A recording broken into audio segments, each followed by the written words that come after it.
Reimagining Mental Health Services for American Indian Communities, Centering Indigenous Perspectives, co-sponsored by AADL and the University of Michigan Department of Psychology. Tonight, we're very fortunate to have Dr. Joe Gahn present some of his exciting and thoughtful work. So Joe is a professor in the Department of Psychology and the Department of American Culture. He's also the Director of Native American Studies, all of those here at the University of Michigan. Joe received his undergraduate degree from Harvard with a concentration in psychology, and then he went on to receive a PhD in clinical and community psychology from the University of Illinois. Joe examines cultural influences in mental health, as well as the intersection of evidence-based practice and cultural competence in mental health services. A citizen of Gros Ventre tribal nation of Montana, Joe has investigated these issues through collaborative research partnerships in both reservation and urban American Indian communities. Joe's talk is entitled Imagining Mental Health Services for American Indian Communities, Centering Indigenous Perspectives. So please join me in welcoming Dr. Joe Gahn.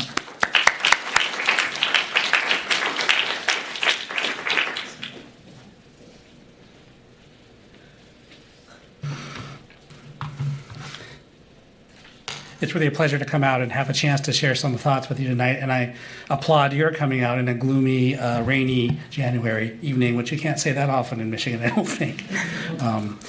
I am going to talk to you about mental health services for American Indian communities, and I really have 4 different phases in this talk that I'll go through. But first, let me just tell you a little bit about me. So I'm an academic psychologist. When most people hear about psychologists, they think of people doing therapy with someone on a couch, right? And I've been trained to do therapy, so I am clinically trained, but the work that I do is primarily through engaging community members in partnerships around trying to produce therapeutic outcomes for people who are suffering in some way. And all of that work, because it's really engaged with American Indian communities, tends to be culturally attuned in what I do. My research interests, very broadly construed, are at the intersection of culture and mental health. And because I work with American Indian communities, I'm interested in indigenous facets of psychology or indigenous psychologies that can depart in some ways from what we think of as familiar psychology in Middle America. And specifically because of the interest in mental health services, I'm interested in cross-cultural interventions or cross-cultural treatments, approaches that might benefit American Indian people who are going through difficult times in their lives that look kind of different than therapy in general. So with that background, I really have 4 goals for us tonight.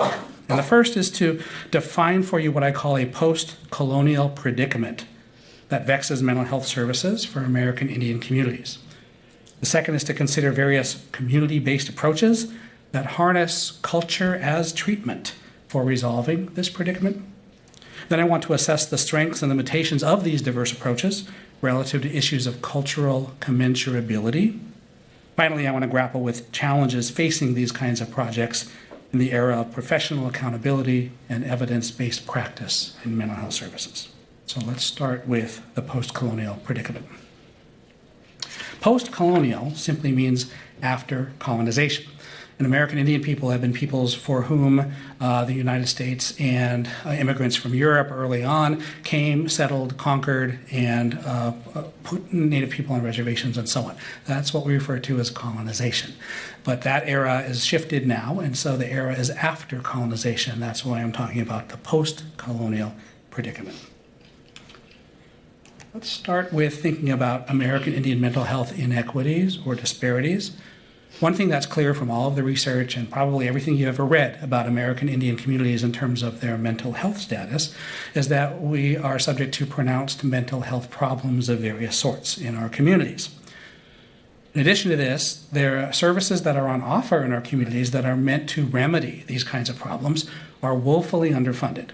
For example, the U.S. Indian Health Service, which is responsible for taking care of the health needs of Indian people, is funded at maybe 40 cents on the dollar in comparison with the health care resources that are available to other Americans.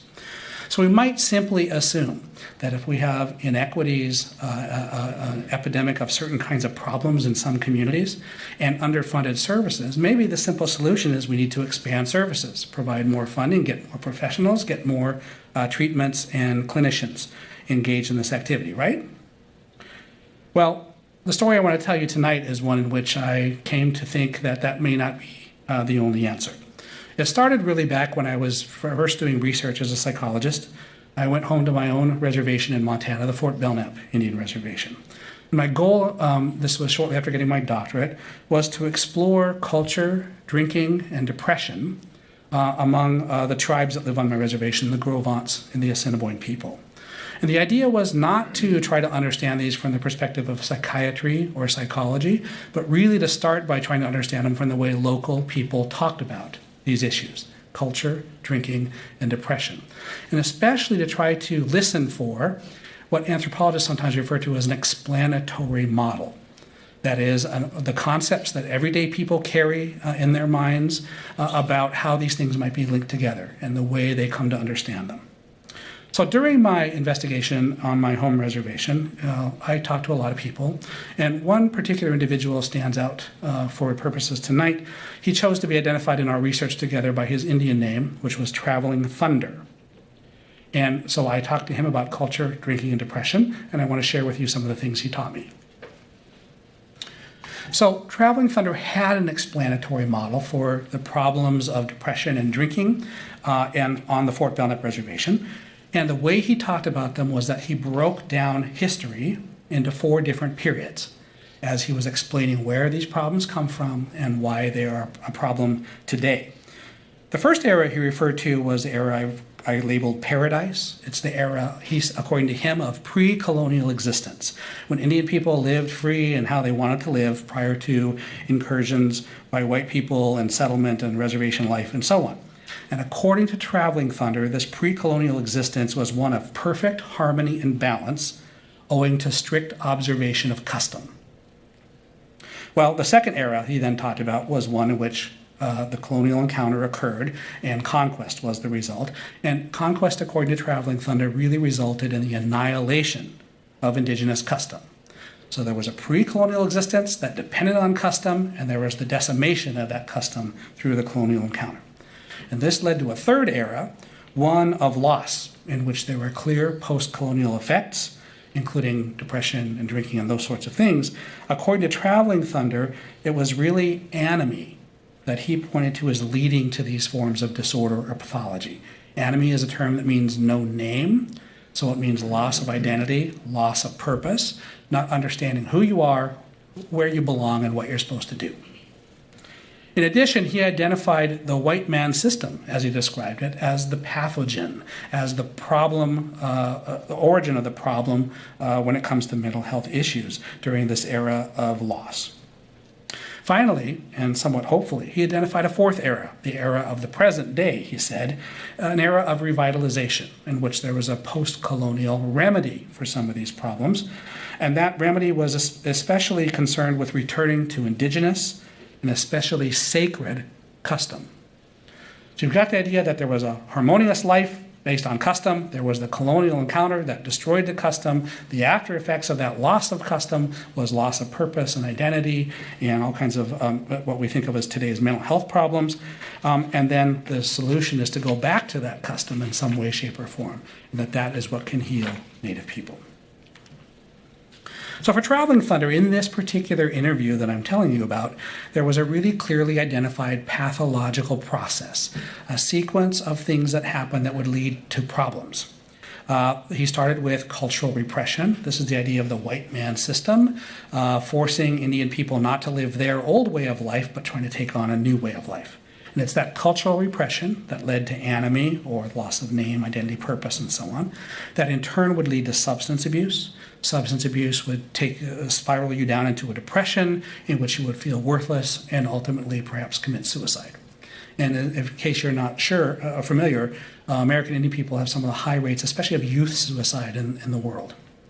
And so he's laid out in this interview this clear connection and this clear sequence of events to account for where depression and problem drinking come from. Interestingly, he offered very little elaboration in all of our discussions of personal distress. This person went through this, or I've experienced that. Actually, he offered a relatively non-biological or non-psychological account at all. He didn't talk about genes, he didn't talk about brain chemistry, he didn't talk about our early childhood problems in an individual's life. Instead, as you heard, he emphasized history, culture, and spirituality. Moreover, as I told you, he attributed these disruptions in community life to the white man system. That is, he identified colonization as the cause of native distress. He emphasized in doing so systemic factors over intrapersonal factors. This is about a system that has overwhelmed our lives as opposed to individual stuff going on. And it resulted in, of course, shared community vulnerabilities. It's not about this person, that person, the other. It's about all of us on the reservation. Now, you can compare this with a pretty recent discourse in Indian country known as historical trauma. This is the primary way that people today would talk about these kinds of things. But interestingly, Traveling Thunder did not mention the word trauma. And I think that's significant because in some ways our conversation predated the dissemination of the term and the concept of trauma widely in society. In other words, trauma is a psychological concept. It's about your emotional response. And as I said, Traveling Thunder was pretty psychological. He didn't have a lot to say about emotional states and feeling states, thinking states, and so on. Well, in all of this, of course, I wondered, well, what is the relevance then of stock mental health services, the kinds of psychosocial interventions that are available even in our reservation community through the Indian Health Service? So I asked him, well, under what conditions would you take a loved one of yours with whom you were worried about down to the Indian Health Service and have them see a clinician there? Well, he got quiet for a minute. And in response, he said the following: I guess it's like a war, but they're not using bullets anymore. They want to wipe us out, and therefore the Indian problem will be gone forever. But they're using a more shrewder way than the old style of bullets. If you look at the big picture, look at your past, your history, where you come from, and you look at your future, where the white man's leading you, I guess you could make a choice. Where do I want to end up? And I guess a lot of people want to end up looking good to the white man. Then it would be a good thing to do. Go to the white psychiatrist in the Indian Health Service and say, go ahead and rid me of my history, my past, and brainwash me forever so I can be like a white man. I guess that would be a choice each individual will have to make. I probably don't have to add that Traveling Thunder was not interested in making that choice, and he was not interested in taking his loved ones, this hypothetical loved one I mentioned, down to the Indian Health Service. But what's interesting here is he pointed out really that mental health treatment, first and foremost, is a cross-cultural encounter, that mental health treatment is not the one-size-fit-all that mental health professionals typically think of, that it involves some kind of different or divide that he's pointing to in this instance. Not only that, it's not just that there's cultural differences. He's saying there's ideological functions in mental health services, that he's pointing out that mental health services can be seen as a form of implicit Western cultural proselytization. Proselytization means missionary work. So that mental health services themselves are involved in ideological transformations of Native people in ways that they might not be on board with or maybe not always be aware of. So this leads me to want to define then what I mean by the post-colonial predicament. On the one hand, we have quite urgent community mental health needs. Many Indian people live in impoverished, high-risk settings, and there are well-documented disparities or inequities in mental health status, particularly around trauma and its aftermath, addictions, suicide, and so on. On the other hand, the clinical services that are on offer are often said to be incongruent. You get this from Traveling Thunder's observation that they involve brainwashing me forever so I can be like a white man, and it's attested to by community anecdote and by research evidence. So community anecdote, everywhere you go in Indian country, people will tell you our culture is our treatment. We need to go back to our own traditions, and that's what will therapeutically benefit us, as opposed to bringing in services that were developed somewhere else. In terms of research evidence, some of the very best epidemiology in Indian country has shown that Indian people are as likely or more likely to consult healers for mental health problems than mental health professionals. And indeed, in a Great Lakes study with a lot of families, adults were asked to rate in order the people they would want to consult when they're going through a crisis of some kind. And something like the top 10 or top dozen had nothing to do with medical and behavioral health care. Mental health professionals didn't make the list till like number 12. So there's lots of people folks would be interested in seeing, but it wouldn't necessarily include that. Instead, they preferred informal, traditional services of some sort or another. All right, so let's talk about an integrative approach. So in terms of revisiting this post-colonial predicament, the need but the wrong kind of services, we need to recognize first and foremost that clinical intervention is cultural prescription, right? That there's nothing you can offer in terms of a service or a treatment for mental health that doesn't also have embedded within it all kinds of cultural assumptions and cultural orientations that may or may not fit the person's life with whom you're working. And with Indian people in particular who occupy this post-colonial status, we have to acknowledge the hazards of a kind of neo-colonial cultural proselytization, this kind of missionary work that involves transformations of people that they may not sign on for or be that aware of. So it led me to want to consider seriously this Indigenous claim I already mentioned when people in the community will say, our culture is our treatment. What might that mean, and where might that take us? Well, one thing it means is that people are pointing to therapeutic alternatives that are based on reclaimed traditional practices. So the sacred customs that were decimated, that Traveling Thunder says now we can go back to, this is the kind of thing that Indian people have in mind when they say our culture is our treatment. And those kinds of practices tend to involve holistic rationales that are grounded primarily in spiritual and religious experience. In other words, those customs are sacred customs. They're ceremonial customs. When Traveling Thunder laid out what he would do, that's the kind of thing he talked about, putting up a ceremony, calling on the grandfather spirits. And interestingly, these alternatives are addressed to personal distress. Of course, they need to be therapeutically beneficial, but not only to personal distress, they also address issues of cultural identity. That is, they remedy anomie, the loss of purpose and identity and so on. And they also serve interests in community renewal and self-determination. They're about charting our own path forward, finding our own way to solve our own problems that don't rely on outsiders and expert knowledge that may or may not be pertinent or relevant to our communities. With this background in mind, let me tell you about a second project I undertook in a Canadian First Nation healing lodge. So there's a picture of the lodge here. It was on a reserve in Manitoba. And this was a Western Algonquian band of Cree people who lived on this reserve. And this healing lodge was interesting because it was accountable to the band or the tribe. Bands are what they're called in Canada. It was tribally staffed. Every single of the 20-some people who worked there were themselves Cree. Most of them, maybe only 3, were not even from that reserve, but were still part of that ethnic group. And interestingly, for Canada, it was nationally accredited. So there are other kinds of these sorts of programs throughout Canada, but not all of them are, few of them, in fact, were accredited, but this is one that was by the national body that does such things. I focused on the outpatient substance abuse component because that was serving members of the community. They had an inpatient which served members from all over Western Canada, and they had a referral service, but again, I focused on where they were trying to reach out to community members on that reserve for purposes of substance abuse treatment. And what was interesting about this particular program was it had an avowed commitment to integrating Western and Aboriginal therapeutic practices. So it was designed to integrate. It was meant to try to bring 2 different sets of approaches together. So I approached it with a few different research questions. First, what does therapeutic practice look like in this setting? So to offer a description, what is it they're doing? What do they mean when they say integration, and what does it look like?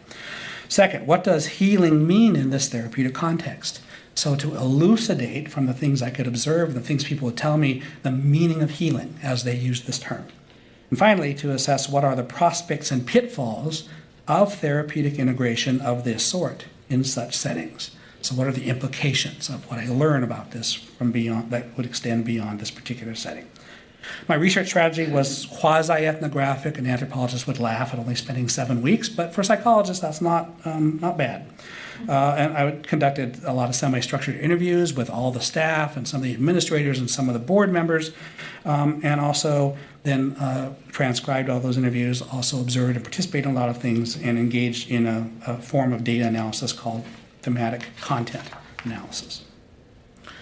So let's start with the first question. How would we describe what therapeutic practice looked like in this setting? Well, the staff and the clients that I talked to, first of all, had a category, a classification called Western Approaches. And in this category of Western approaches that they used in this outpatient program, first and foremost was the 12 steps of Alcoholics Anonymous.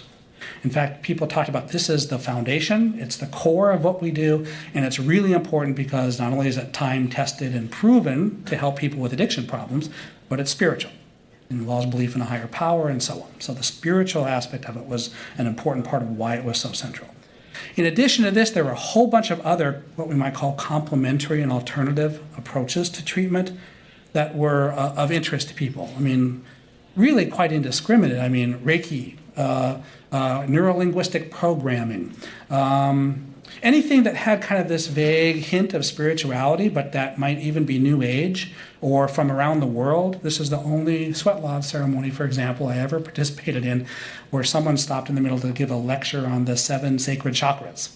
I mean, so people were interested in this global flow of ideas around alternative spirituality and healing, and this was what staff were interested in tapping into on behalf of clients.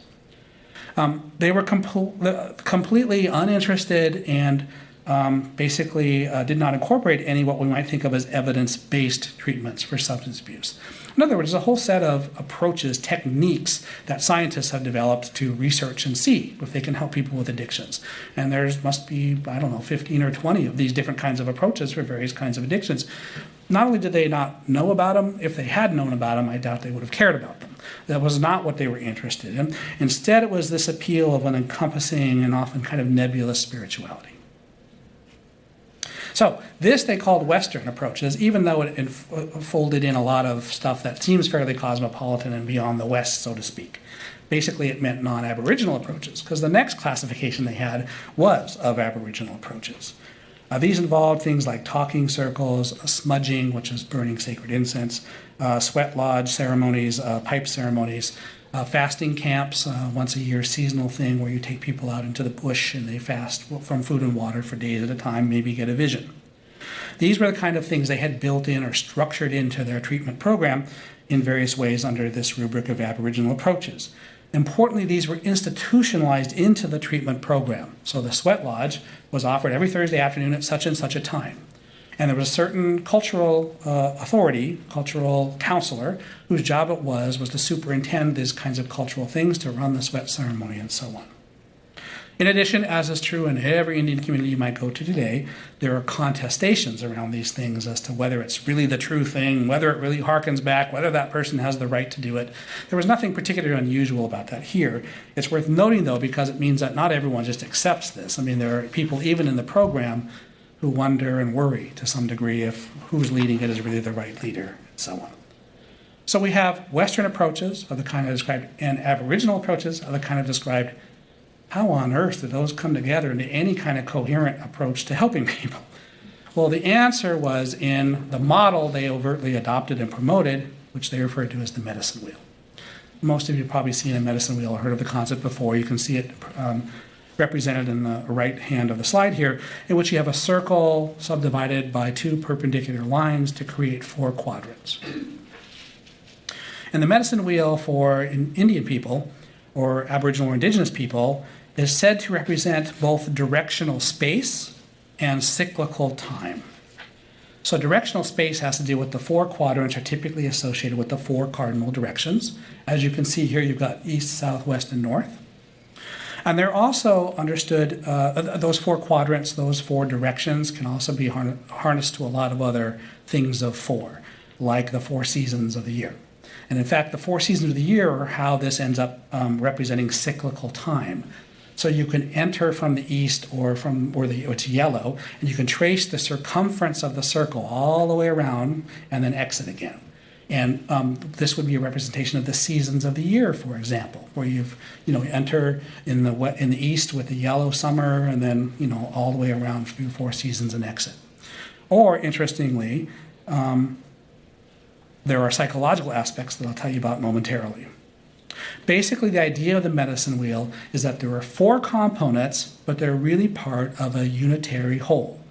So 4 things that are in one. And the idea is to emphasize not only the 4, but the fact that they all come together through balance into a unified whole. And so as applied to human psychology, you've got, first of all, the medicine wheel as a model or a topography of the self. The 4 components of the self that the medicine wheel are said to represent are spirit, mind, body, and emotion. Or sometimes spirit, mind, body, and the social aspect of human beings. It varies depending on what community you go to. But here it was emotion. And so these are 4 components of human experience that you can attend to individually, but they come together into a unitary whole. And if they're out of balance, that can lead to disharmony or disorder. Interesting also, the medicine wheel offers a representation of the lifespan.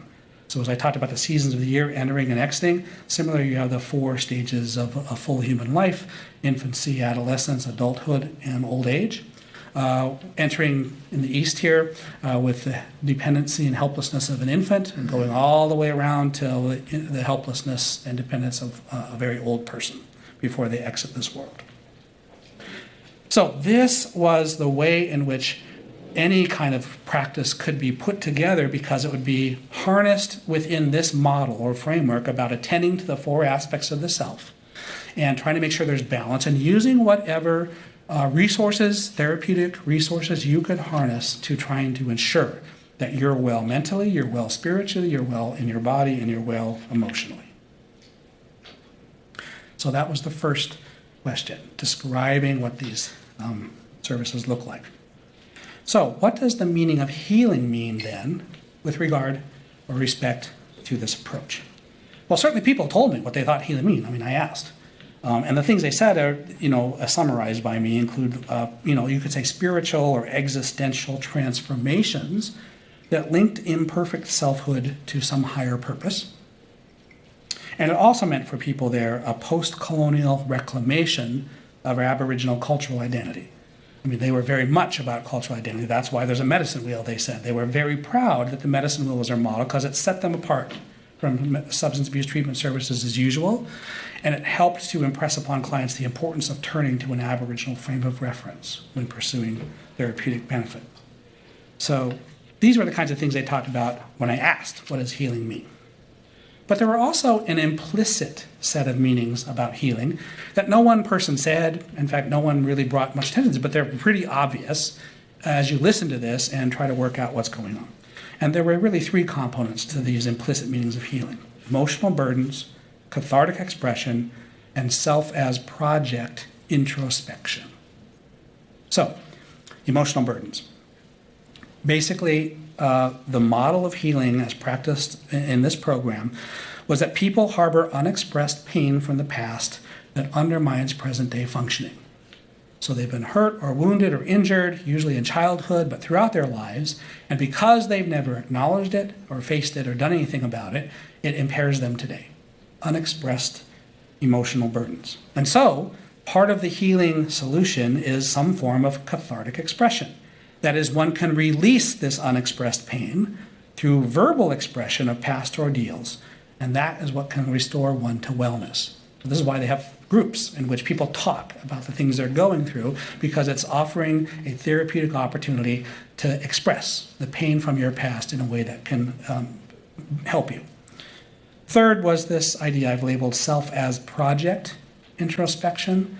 In other words, it requires a looking inward and taking on a management of one's interior self in almost an administrative or executive capacity.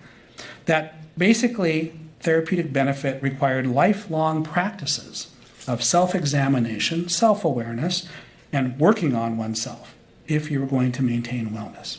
And really, this is what they meant when they referred to the healing journey.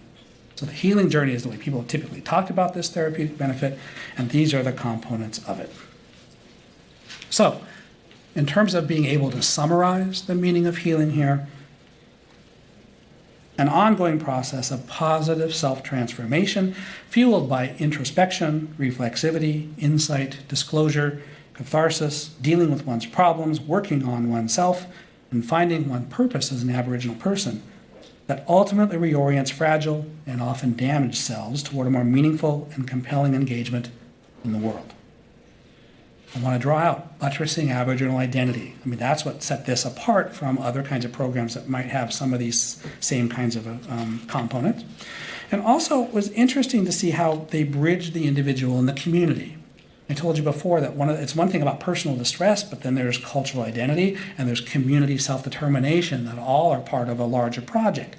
And in this case, the staff spent a good deal of time, in fact, it was part of their mission, to go out into the community and do ceremonies to commemorate the abuses of residential schools, for example, in which Indigenous children were kind of removed from their families and assimilated in fairly blunt terms for a good part of the history of Canada. And, these schools were often loveless, lonely places where abuse was not infrequent. And so, having people try to have a ceremony in which they could begin to heal from the abuses of those schools was something this staff would do. Interestingly, people from the community could come in, and participate in the sweat lodge. They could come in and eat with clients and staff. So in contrast to your usual substance abuse treatment milieu, where it's confidential, where outsiders can't come, where no one, it's all clients only, the boundary here was really quite open. And I think that that's pretty remarkable to point out as well. So finally, I also asked, as part of a third question, what are the implications? What should we make of the prospects and pitfalls of this kind of integration for purposes of post-colonial remedy? Well, one thing that stands out to me is that this program involves a proliferation of what we might refer to as modern therapy culture.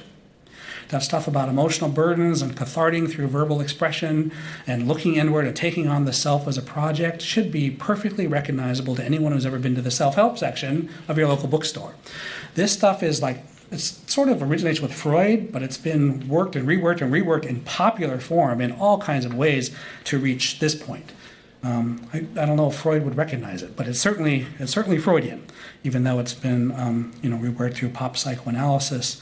Interesting, the staff were all eager and wedded to this project, in part because they had all experienced therapeutic benefit from doing this same kind of thing. So if you will, they were very enthusiastic because it had benefited them, and they were out to share it with other members of the community.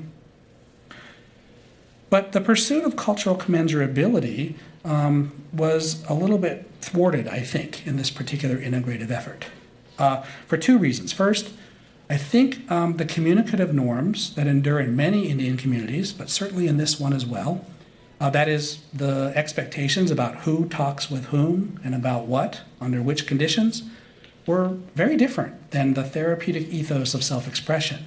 So everyone talked about talk. That was the most striking finding of my interviews. The clients talked about how the therapists were always trying to get them to talk, and oh my God, they didn't want to have to talk in these groups, and the last thing they want to do is to share this and share that. And the therapists all talked about it's like pulling a tooth to get these clients to talk. They won't talk, and that's because I think the communicative norms that govern everyday life in a face-to-face community where family reputation is how people's station and identity depend, sharing painful things from the past that implicate family members or that talk about things, that's going to get all around. There's no such thing as confidentiality when it comes to the moccasin grapevine. So there are ways in which it ran afoul, I think, of communicative norms. And because of that, there was real client reluctance to participate in the program and to follow through all the way to the end. I was told when I arrived there were hundreds of clients who had come into the program at one time or another. The records were lost, so I could never find out exactly how many completed all 12 weeks, but it might have been 24 at the most. So most people, even when they entered this program, did not find it to meet their needs and did not come back. And I think that again expresses or suggests that this integrative effort was doing something, but maybe still not able to reach the people they were trying to reach. So for me, this led me to want to consider what integration might look like. This starts with the core of sort of pop psychology and overlays it at the periphery with Aboriginal or Indigenous kinds of things, identity, ceremony, symbols, and so on. But what if we were to invert this? What if we were to exchange the core and the periphery, or the deep and the surface attributes, in an integrative effort like this to see what else might be possible? So, again, returning to this claim that you hear throughout Indian country, culture is treatment. let's think about centering Indigenous therapy. And in doing so, I wanted to try go beyond the usual approach. So here's the usual approach. Start with a mainstream psychosocial or treatment approach, take it into a Native community, and adapt it in some way to meet the diverse needs through community-based mental health. So take AA or take pop psychoanalysis, dress it in beads and feathers, and hope they go for it, right? That's the usual approach for how this is done. I was interested in, because of these earlier experiences, in thinking about an inversion of that approach. What would it look like instead to start with Indigenous therapeutic traditions and then to secondarily cultivate these for use in community-based mental health services? How would we go deeply local at the beginning and then figure out what would follow from that? Now, to tell you about this, first need a bit of background to talk a bit about why culture as treatment might even be conceivable as a plausible way to help people. The context here is historical trauma, as I talked about before, has become the main way that Indigenous communities talk about the colonial legacy as expressed through health problems, including mental health problems. And so historical trauma is what people often identify as the problem that we are in need of addressing. And I've been focusing on this in substance abuse services, and I'm going to continue to do that here as well. So it might take different form. Obviously, if you're talking about schizophrenia, that would be really different. But addiction might properly or most helpfully be described as a post-colonial pathology, and therefore amenable to an approach like culture as treatment. So the rationale for seriously considering the efficacy of culture and treatment is that first and foremost, in every community I've ever been to, lots of Native people will tell you that they had addiction problems, but they don't now. And the reason they don't now is because they recovered from substance abuse due to participation in cultural practices. They started to go back to traditional ceremonies. They've started to fast. They've gone into the sweat lodge. They've learned how to do Indian religion, essentially, and that transformed their lives in such a way that they don't drink anymore. In fact, it's universally understood that substance use is incompatible with traditional ceremonial practice. Because of this, or perhaps in addition to this, scientific literature now has been able to link through correlations, statistical associations, that cultural practices are in fact related to American Indian recovery from these kinds of problems. And of course, I think all of us are familiar of someone whose life is going down the drain, but has this dramatic transformation. Often it's religious. So I think of people who are born again. They find Jesus or something, and they turn their lives around. And I don't think this is all that different necessarily from that kind of approach, in which a dramatic reorientation can yield transformations in persons relative to their purpose, motivation, spirituality, and social networks. So this is why I think it's worth at least considering that culture as treatment might be plausible as a way to address mental health problems. For this project, I approached administration and staff at the Crystal Creek Lodge, which is the substance abuse treatment program of the Blackfeet Nation, headquartered in Browning, Montana. And I began an initial dialogue with those staff in the spring of 2008, and I told them what I just told you. The usual way is to take an outside treatment and dress it up in beads and feathers. I'm interested in seeing if there's any community partners who want to start with traditional ways and figure out secondarily how to accommodate treatment settings with that. And in addition, I wondered to what degree we might be able to generate scientific evidence about the plausibility of these to help people. Because everywhere in Indian country you go, this is what people want, but there's no study, no evidence thus far that robustly accounts for the ability of these practices to actually be therapeutically beneficial in a rigorous scientific manner. Well, they were very excited about it. So we continued our deliberations. I went back through the summer of 2009, and basically all I did was try to facilitate a process. So with the cultural counselor there and some other people, we started to think, what would an alternative treatment look like for clients in this program that was centered on Blackfeet approaches? And it turns out that the cultural counselor was a member of a group of Blackfeet people who were interested in, as they said, revitalizing the old Blackfeet religion. And so the Blackfeet religion depends on a number of ceremonial bundle keepers that are opened at particular times of the year and that circulate power, that brings life, etc. And so they started to consult some of these bundle keepers about what they might do. Interestingly, the Crazy Dog Society, as they were called, was sort of a neo-traditional group of people, again, committed to this revitalization, who were willing to come on board and basically lead this effort to develop something that they thought would be beneficial based on Blackfeet approaches. The result was what I tend to refer to as a radically alternative treatment model, in quotes, because it doesn't look anything like treatment when it comes to addiction treatment that you might be familiar with. What they came up with was a summer cultural immersion camp. This camp would be like living like the ancestors, pre-reservation era. Go out into, some part of the outdoors, set up teepees, and try to learn as much as you can about how Blackfeet ancestors lived. This was entirely facilitated by the members of the Crazy Dog Society. That is, the treatment administration and staff supported it, but did not run it. In fact, it was understood they did not have the know-how to run it. Their expertise was different. It involved a deliberate socialization into the old Blackfeet religion. It was premised on ceremony. It was committed to the revitalization of those practices. And implicitly, no one ever said this now, but implicitly, the foundation of the ceremonial or religious approach is that healing and recovery from spiritual practices often comes because those practices circulate life. In the New Age, people would say energy.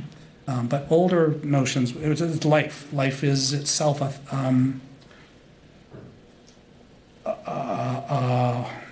component of existence that you have more or less of, and that is antithetical to death or disease or disorder. We piloted this in the summer of 2012, and the thing that I always wonder when I engage in these sorts of partnerships is that I have no idea when we draft them out and blueprint them if anyone can make this come together in a way that will cohere and that people will find benefit in. And so it was sort of a proof of concept more than anything else, sponsored by the Crystal Creek Lodge, the Substance Abuse Treatment Program, staffed by members of the Crazy Dog Society. And anytime you try something new and different in Indian country, people sit back. They don't want to be the ones to try it first. But there were 4 male clients who were intrepid enough to be interested in doing this. It was first offered for just a couple weeks to see what could come of this. Activities I broke down into traditional skills, cultural practices, and ritual participation. So traditional skills involved, first and foremost, on the very first day, setting up teepees. And, that's, you can figure that out, I suppose, or you can get skilled at that. But then there was a double teepee where that was complicated. And it took hours and hours to do this. There were lodge paintings, something the Blackfeet in particular are known for is certain designs on their lodges, berry picking, plant harvesting, hide tanning, collecting a niskim. Niskim are fossilized shellfish, but for Blackfeet people, these are understood to be spirit helpers. And so you find a niskim and you put it in a bundle that you wear around your neck. And there's this very moving story that I won't recount in detail here, in which one of the clients was dreading going to court where he might be sentenced to jail for a long time for assaulting a police officer. And the day before, he had found the niskim, and he prayed to this niskim and very fervently asked that there be a good outcome. And then he went to court, and the cop didn't even show up, so the judge dismissed it. And this was an example of the kind of thing that people would point to as how an niskim can be helpful. Cultural practices included storytelling, designating your family ancestry, visiting the sacred site like Chief Mountain, which is the holiest place to Blackfeet people in the United States, decision-making, and ritual participation. So again, ritual ceremony was really the bedrock. The very first day after the teepees were set up, we had a pipe ceremony. The very next day, second day of the camp, we constructed a sweat lodge and did a sweat lodge ceremony. And there were other things that you can see here that people participated in too, but it just goes to show again that ceremony is really understood to be the core of this kind of endeavor. The ethos of the camp for the 2 weeks was quite interesting to me. First of all, it was sort of leisurely paced. Like you get up and go and everyone's ready to get up and go. I mean, that's sort of traditional life in some ways. And so instead of the usual inpatient experience these clients had of getting up at 8 in the morning, having your teeth brushed and your face washed by 8:15 so you can make breakfast in time not to get thrown out by 8:45, and your group started at 9, and you're behind locked doors all night long, this was totally different than that. And people commented on how much they preferred this kind of arrangement. Loosely scripted. This was very important because, at one point we were expecting to go and kill a buffalo, for example, from the tribal herd. But the tribe relented on that, and so that wasn't possible. But there were other things they'd already mapped out, so we did something else instead. So there was always something to do every single day among the pool of things that the Crazy Dogs had put together. It was sensitively guided. This is really important. One of the Crazy Dog leaders kind of was in charge. He was a very gentle, very accessible, and humorous person. And I think this is crucial because in our communities, when it comes to sacred stuff, there are these hardliners. My colleague in Native Studies, Scott Lyons, calls them culture cops. They're like, it's my way or the highway, and I don't think that would work so well in this kind of setting. But because of the way Rick Round guided this, it really touched people. Was staff monitored? So these are clients in a treatment center, and there's legal implications and so on. So there were staff around, and there had to be certain kind of procedural stuff, but most of that was totally behind the scenes, and it didn't intrude very much at all into the everyday experience. Finally, it was community engaged. And so the Crazy Dogs were in this. We would go out in a given day, and there might be 20 people going out into the hills to harvest something. And I told you, 4 clients, right? But 20 people. Most people didn't know who was who. They didn't know who the clients were. They didn't know, and people would say things like, "Every Blackfeet person should be out here doing." They probably would benefit from this. That's not. Oh, why is it considered? Why is it exclusive to treatment, etc. So it broke down the boundary or the divider between an addictions client and a cultural organization designed to revitalize a religious experience. Very, very important. Some enduring impressions. Very memorable, inspiring. I think the sacred and socio-political significance of the Blackfeet program undertaking this kind of endeavor would be hard to overestimate. It was completely unrecognizable as a psychosocial treatment. There was no psychoeducation. There was no talk about your feelings. There was none of the stuff that you typically associate, not even the stuff that we saw in the earlier integration project, for example. It was about learning ancestral stuff and participating in ceremonies. So it did center traditional spirituality and religious experience and promoted a genuine sense of community and belonging. One key thing about this is, the Crazy Dogs are there. They're there before people go into treatment. They're there when people are after treatment. So there's a ready-made social circle that is not organized to help you because you're an alcoholic. It's designed to do something else that actually is incompatible with addiction or substance use in some ways. So this centering was really important because it really allowed for the harnessing of the Blackfeet past in ways that are consonant with, rather than alienated from, a vibrant, self-determined Blackfeet future. And I think this is why it was valued by clients. Not just 4 clients, so I could talk to them all throughout, and I interviewed them formally at the end. And of course, they're talking to me, and you can wonder to what degree they might have packaged their experience, but they, I think, seemed fairly honest. There were some criticisms, but mostly people found it really meaningful and talked about how they prefer it to the other kind of treatment, and they thought it could be really helpful for them. Now, does that mean that this works for addiction? Of course not. I mean, this is just a start of a beginning of something, and there were deep questions related to whether this can remedy addictions. Some of those questions are empirical. For example, can processes linking culture and recovery in Native communities be harnessed and deployed as treatment? It's one thing for people to have a problem, go into AA, and find that AA helps them. It's another thing to require someone to participate in AA and assume that it will help them. And this is sort of similar in that regard. We have to do scientific research around this to figure that out. Also, is cultural immersion enough to truly remedy substance abuse across a range of addiction severity? So it may be that it can restore purpose and identity and those kinds of things, but addiction has a way of hooking you into ways in which you sabotage your own behavior. And whether this is enough would be something that would require charting out people's trajectories for years. Because actually people aren't considered fully, stably abstinent or recovered until like 6 years after they've gone through treatment and tried to abstain, because it's a relapsing, recurring disorder, typically framed. There are also logistical questions. Can scientific evaluation of this kind of project overcome some inherent limitations, like small sample sizes, constraints on random assignment, etc.? These have to do with the scientific nature of evaluating cause and effect relationships between something like a treatment and some beneficial outcomes. And can development, implementation, evaluation of culture and treatment projects successfully compete for research funding? And certainly not at that pilot stage. Maybe there's a way, but maybe not. I mean, this is really local, right? This is a Blackfeet program. The Blackfeet program is not going to be taken in this same form, down the road to my reservation. My reservation will want to do something different, maybe. It might have similarities, but it's not going to be exactly that.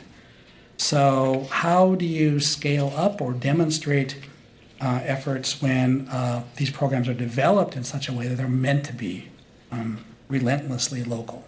In terms of today, I guess it was interesting to me and meaningful and important to me that this treatment program for the sequential 2 summers continue to offer this program themselves. I wasn't involved the second summer, I couldn't be, and by the third summer, there were things where it was clear that they were going to be wrapping up their effort. But the fact that they used their own scarce resources to continue to offer this and to refine it or revise it in some ways was really important. And it raises this, I think, interesting question for someone like me who's a community clinical psychologist. What if there are irreducible trade-offs between development of community-driven post-colonial interventions, on the one hand, like the Blackfeet camp, and the design of portable, replicable, and scientifically evaluable interventions, on the other hand? What if, to make it local and meaningful, you eliminate it from being scientifically evaluated? What would then be the right thing to do? I'm not going to go too much into this one because I want to wrap up and leave time for exchange. But on the basis of this very local, very ground interventions, I started to think, how could you develop something in partnership with a Native community that might be a little more portable, that maybe you could start to implement in some ways across multiple communities? And so I began this research partnership with the Urban American Indian Health Clinic in Detroit.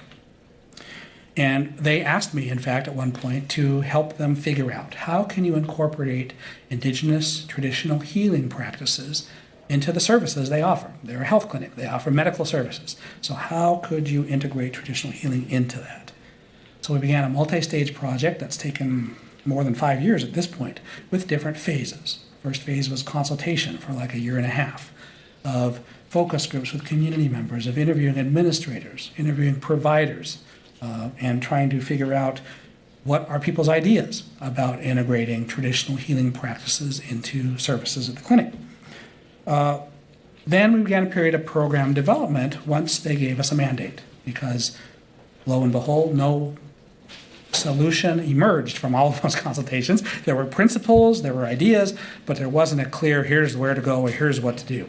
So the partners there had to come up with something, and what they commissioned us to do was basically to develop a spiritual socialization program for the urban American Indian community in Detroit. And so this phase of program development involved consulting with a local ceremony leader to start to learn the ins and outs of what are the principles and aspects of ceremonial practice that should be incorporated in a 12-week program designed to help urban American Indians learn about their traditional spirituality. So really, the signature innovation was to take something that happens kind of organically in tribal communities like reservations, but which urban Indian people often don't have access to, and therefore to make a curriculum, a structured curriculum that has a pedagogical role around these issues to teach people. I think of it as akin in some ways to like Catholic confirmation or something. It's like teaching you how to do stuff when that's totally foreign to how this is done typically. But that's what they were wanting us to do. And then to implement it, which we did. So it was a fantastic experience. 10 people went through it. We're analyzing their interviews still now, but people found remarkable Meaning, again, in this program, it wasn't designed to remedy a particular diagnosis of any kind. It was meant to sort of be promoting of health, of coping, of social connection, of good things that would prevent bad things from befalling people. So in some sense, it wasn't designed to be a treatment for any particular problem. It was more along the lines of, because this is what we were commissioned to do, trying to be interested in kind of the health benefits that would accrue, including engaging people in the institution, the agency, more so than they might otherwise have been. So here's what I would want to leave you with tonight, after talking with you for a while. Community mental health services for Indigenous and American Indian people are vexed by this post-colonial predicament. Lots of problems, but incongruent services that don't fit. That professional and American Indian therapeutic traditions diverge in substantial cultural ways. That there's no one-size-fits-all, that mental health professional work is itself a set of cultural orientations, dispositions, and assumptions, that those may not fit, and indeed Indian people typically say that they don't fit. But that there is a broad interest in reformulating services toward greater cultural commensurability. So this is true to some degree in the language of cultural competence, which is throughout healthcare and probably education and lots of other sectors now. But in general, that's something people understand, wanting to reformulate these things to be more culturally adaptive and culturally relevant. A compelling point of departure, therefore, in Native communities is the Indigenous claim that our culture is our treatment. People advocate this, they say this, so if we were to take that seriously, what can we do? That these culture as treatment projects can depart substantially from recognizable forms of psychosocial treatment. If you work with a community to develop something that they want, it doesn't necessarily look like treatment, even though they are developing it as therapeutically beneficial on the basis of traditions and approaches that have some resonance with Indigenous people today. And scientific evaluation of these kinds of projects remains a worthy but fraught endeavor. So I've written a lot about this and a bunch of other stuff, and it's all here if you want to look at more of it in writing, although it's scientific writing, so it may or may not be of interest to you. But in any case, I would love to hear your thoughts at this point for the time that we have left tonight. So thank you.